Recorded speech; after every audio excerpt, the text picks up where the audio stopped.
সরকারের পাশাপাশি প্রাইভেট সেক্টরও জনবান্ধব কর্মসূচি নিয়ে এগিয়ে এলে সাধারণ মানুষ উপকৃত হবেন বলে মন্তব্য করেছেন ভোক্তা অধিকার সংরক্ষণ অধিদপ্তরের মহাপরিচালক HM শফিকুজ্জামান। সকালে বসুন্ধরা ফুড অ্যান্ড বেভারেজের ট্রাক সেল কার্যক্রম উদ্বোধনকালে তিনি এই মন্তব্য করেন।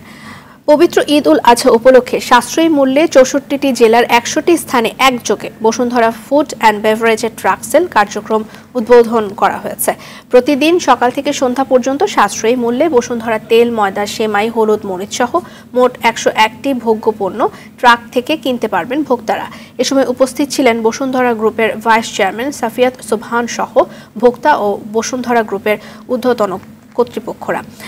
দেশ এবং মানুষের কল্যাণে বসুন্ধরা গ্রুপের কার্যক্রম অব্যাহত থাকবে।